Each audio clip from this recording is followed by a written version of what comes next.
আজি আমাৰ ফাৰ্ষ্ট কুৱেশ্যনটো হৈছে শালস্তম্ভ বংশৰ সময়ত কোনটো মন্দিৰ নিৰ্মাণ কৰা হৈছিল? ৰাইট এনচাৰটো হৈছে মহাভৈৰৱ মন্দিৰ। উত্তৰ পূৰ্বাঞ্চলৰ শান্তি উদ্যান বুলি কোনখন ৰাজ্যক জনা যায়? শুদ্ধটো হৈছে মিজোৰাম। কোন বছৰত গুৱাহাটীৰ প্ৰথমখন শৰাইঘাট দলং নিৰ্মাণ কৰা হৈছিল? শুদ্ধটো হৈছে 1962 চনত। কাশ্মীৰী ৰাজকুমাৰ মেঘবাহনৰ সৈতে বিবাহপাশত আবদ্ধ হোৱা অমৃতাপ্ৰভা কাৰ কন্যা আছিল? ৰাইট এনচাৰটো হৈছে বালা বৰ্মন। ইষ্ট ইণ্ডিয়া কোম্পানীয়ে কছাৰী কিংডম সংলগ্ন কৰা ৰাইট এনচাৰটো হৈছে ডক্ট্ৰিন অফ লেবছ। কোনজন খেলুৱৈয়ে Arjuna award, Dronacharya award, Rajiv Gandhi Khel Ratna award আৰু পদ্মশ্ৰী পাইছিল? শুদ্ধটো হৈছে পুলেলা গোপীচান্দ।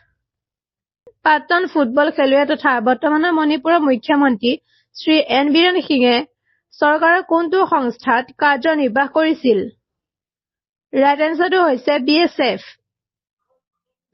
হিমা দাসক কি নামেৰে জনা যায়? শুদ্ধটো হৈছে ধিং এক্সপ্ৰেছ। ভাৰতে কোনটো বছৰৰ পৰাই অলিম্পিক গেমছত অংশগ্ৰহণ কৰিছিল? শুদ্ধটো হৈছে 1900। অলিম্পিক গেমছত কোনে ব্যক্তিগত স্বৰ্ণ পদক লাভ কৰিছে? ৰাইট এনচাৰটো হৈছে অভিনৱ বিন্দ্ৰা।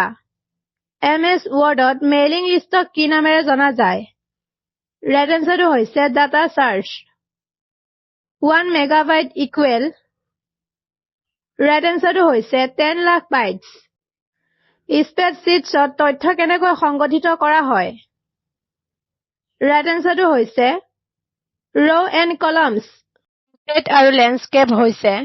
শুদ্ধটো হৈছে পেজ অৰিয়েণ্টেশ্যন। তলৰ কোনটো ফন্ট শৈলী নহয়? শুদ্ধটো হৈছে ছুপাৰস্ক্ৰিপ্ট। টেলিফোনৰ যদি কথাৰ সৈতে সম্পৰ্ক হয় তেন্তে লেটাৰৰ সৈতে সম্পৰ্ক হ'ব? শুদ্ধটো হৈছে লেখনি। পাৰ্লিয়ামেণ্টৰ সৈতে যদি গ্ৰেট ব্ৰিটেইনৰ সম্পৰ্ক হয় তেন্তে কংগ্ৰেছৰ সৈতে সম্পৰ্ক হ'ব?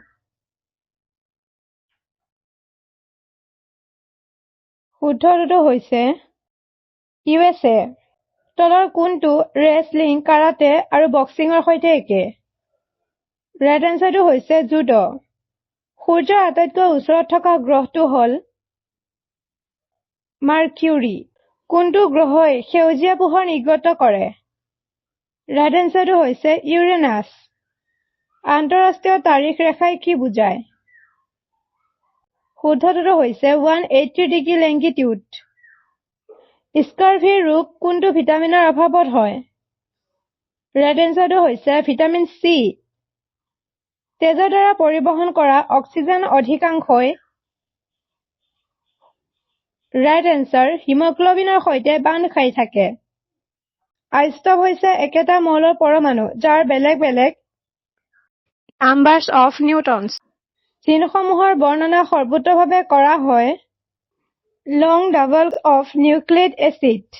ৰিং অফ ফায়াৰ মানে কি? শুদ্ধটো হৈছে চাৰ্কাম পেচিফিক বেল্ট।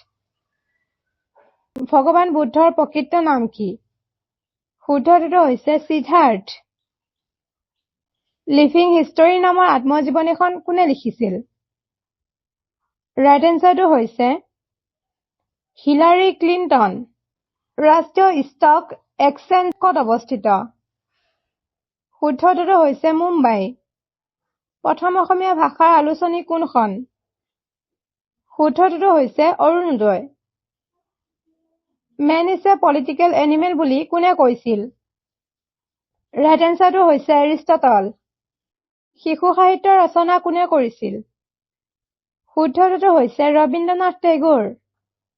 আহোম ৰাজ্যৰ সময়ত মুদ্ৰাৰ আকৃতি কি আছিল? ৰাইট এনচাৰটো হৈছে স্কুৱেৰ। এক শৰণ নাম ধৰ্ম শ্ৰীমন্ত শংকৰদেৱে কোন ৰজাৰ সময়ত প্ৰতিষ্ঠা কৰিছিল? ৰাইট এনচাৰটো হৈছে নৰনাৰায়ণ। শিৱদৌল কোন ৰাণীয়ে নিৰ্মাণ কৰিছিল? শুদ্ধটো হৈছে অম্বিকা কুঁৱৰী। মহাৰাজ ধীৰাজ নামেৰে কোনজন ৰজাক জনা যায়? ৰাইট এনচাৰটো হৈছে পুষ্য বৰ্মন।